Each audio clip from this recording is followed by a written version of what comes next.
everyone, three, I'll be reviewing. This movie dropped on Netflix called Royalteen, Princess Margrethe, and this movie is from Norway. And in this movie, you see she is the princess. Her name is Princess Margrethe. When this scandal video of her online, it surfaces of her doing some drugs and some other stuff. After that scandal video, she tried to, I guess, get back to her life together. In this movie, we see she goes through a lot of stuff. Like this movie opens with this doctor is suggesting her go to mental therapy to get better because they think her mental is not stable. So this movie starts with that story. Then as the movie goes on, we see Margaret herself. She's trying to overcome this thing she had, she trying to get better. But this movie, we see the person who took her video and who leaked it online. Margaret, in this movie, later in the movie, she tried to find out who drugged her, who was involved in this.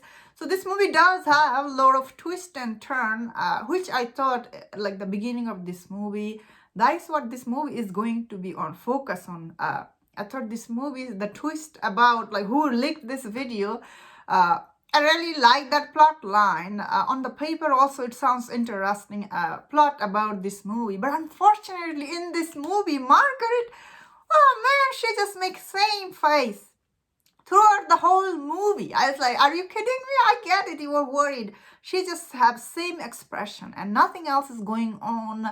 We see sometimes her mom is sick and her sister or her dad, she has some things going on in her personal life. Overall, this movie, I don't get it. What was it trying to do? Halfway through, we see she is trying to be connected with another person. This movie, I feel like it's stretched a lot, the storyline.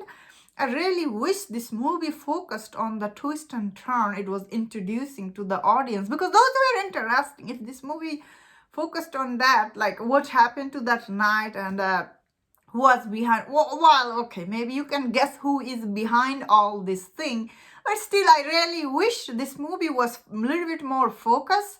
Unfortunately, this movie did have an interesting plot, but didn't always follow through. While some people will like this movie, it's not going to be for everyone, because overall, the center character, Margaret, she's really very uninteresting, I will say. I did not feel any interested in her. Neither I felt any sympathy, because I was like, you know what I mean? Although she was trying to show emotion, it's hard to be princess and, all this attention she get from everyone. This movie overall, I felt like it did have an interesting plot, but it's really lost its focus, especially the halfway through. I don't get it. Why we had to follow her around so much? Get to the meat of the story, Start investigate who did this to you, who leaked your video. That is what I was going to say. I was really invested in this, who was trying to take her down. Although you can guess maybe, but you never know. So that is why I would say this movie does have interesting plot, but the movie itself, it wasn't very focused, and I did not like it that much. I thought it was below average, and also it does have a lot of slow-paced moment. Overall, you didn't need them. When you look back and think about it, that's why, this movie, it wasn't that good. It could have been good though, but it wasn't, because the center character, Margaret, she's definitely interesting, but this movie is, I don't know, I didn't like it that much. And then that was my thought on this. Let me know in the comment, what do you think about this movie? And if you enjoyed this review, don't forget my other reviews on other Norway movie. If you enjoyed this, please subscribe. Until I see you next time, please take care.